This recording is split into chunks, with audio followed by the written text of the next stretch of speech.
नमस्कार दोस्तों, राधे राधे, जय श्री कृष्णा। जी हाँ, मैं आपका दोस्त आप सभी का आपके अपने चैनल में एक बार फिर से आप सभी का हार्दिक अभिनंदन और स्वागत करता हूँ। हम पढ़ रहे थे राजस्थान के व्यक्तित्व और उसी को आज हम आगे बढ़ाने से पहले हम पढ़ेंगे दो मोटिवेशनल लाइनें जिससे आप में एक नई ऊर्जा है वो उत्पन्न हो जाए। तो आज की दो लाइनें इस प्रकार से हैं। हार मत मान बंदे, इरादा तेरा छोटा नहीं। हार मत मान बंदे, इरादा तेरा छोटा नहीं।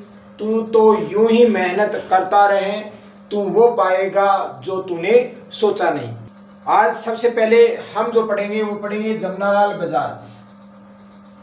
जमनालाल बजाज के बारे में।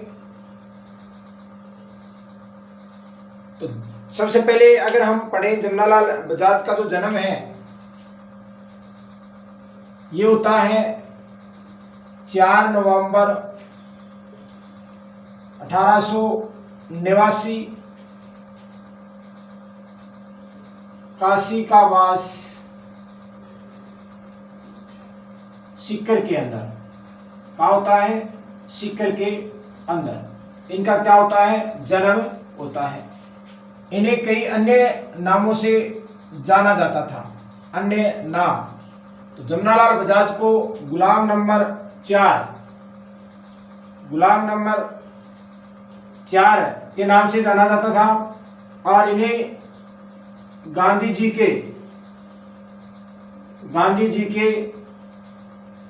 पांचवा पुत्र कहा जाता था और इन्हें राजस्थान का भामा साहेब के नाम से भी जाना जाता था। राजस्थान का भामा साहेब के नाम से भी इन्हें जाना जाता था। इन्होंने सीकर प्रजामंडल की स्थापना की थी। जमनालाल बजाज के द्वारा सीकर प्रजामंडल की क्या की थी? स्थापना। सीकर प्रजामंडल की स्थापना की गई थी और इन्होंने ही हीरालाल शास्त्री के साथ मिलकर 1936-37 में हीरालाल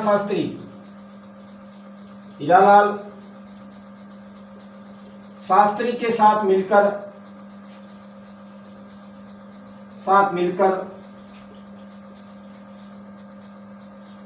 जयपुर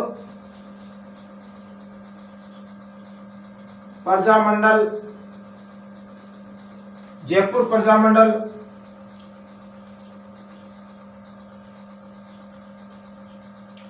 मंडल का पुनर्गठन किया था। कई बार ये पूछा जाता है, पुनर्गठन किया था किसके साथ मिलकर?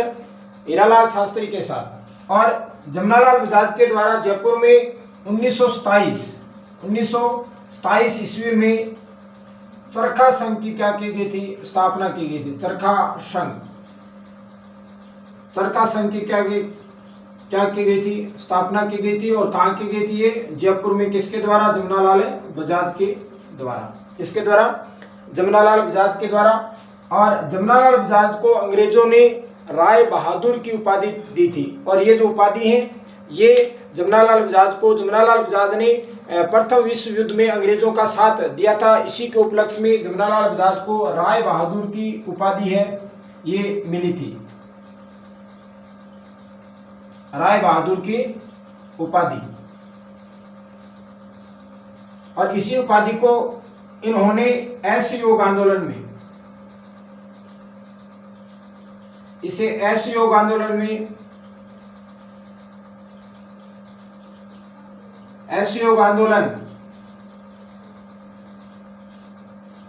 आंदोलन में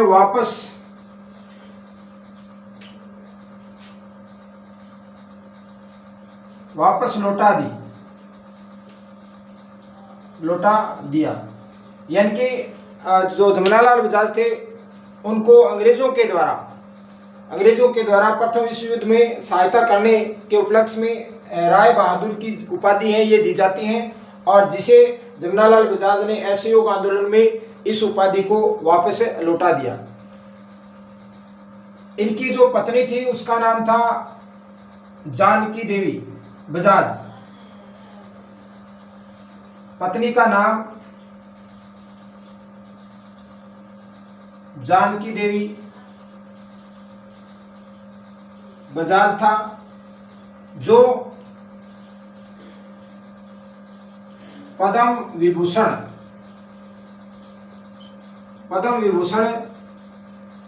प्राप्त करने वाली राजस्थान की प्रथम महिला थी।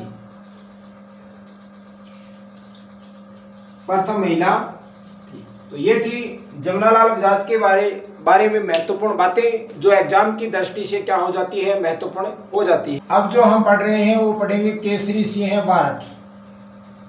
केसरी सिंह बारठ। और केसरी सिंह बारठ का जन्म है, ये होता है जन्म 21 नवंबर 1872 देवपुरा गांव, और देवपुरा गांव है ये साहेबपुरा भीलवाड़ा के अंदर है। भीलवाड़ा, जिसे राजस्थान की क्या कहा जाता है, वस्त्र नगरी कहा जाता है। इनमें इनका क्या होता है, जन्म होता है। इन्हें एक अन्य नाम से पुकारा जाता था, और वो इसका जो अन्य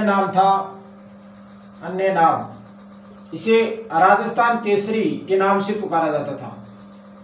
राजस्थान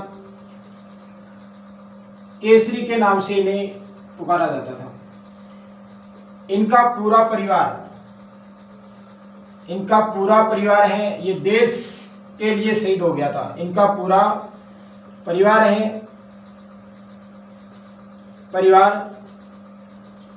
देश के लिए क्या हो गया, शहीद हो गया था।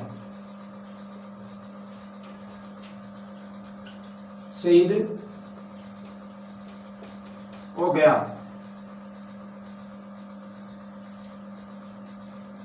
था। इन्होंने चेतावनी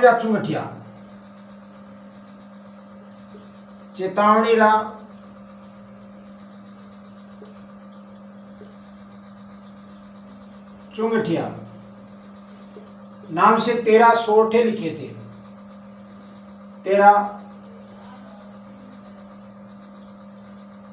सोरठे लिखे थे, जो 1903 के अंदर इन्होंने लिखा था। और ये जो चेतावनी जो चुंगठिया हैं, ये मेवाड़ के महाराणा, कहाँ के महाराणा, मेवाड़ के महाराणा फतेह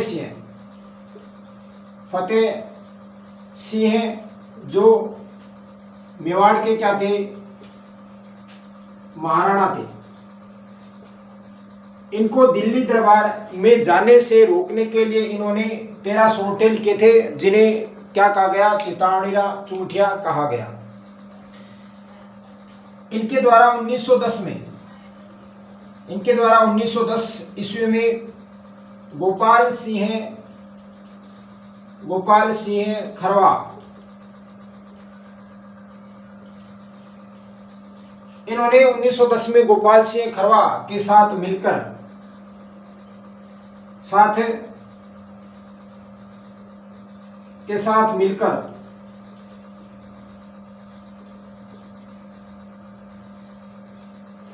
वीर भारत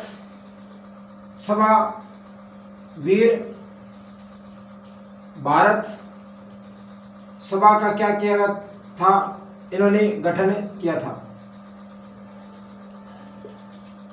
और ये कब किया था, 1910 में 14 अगस्त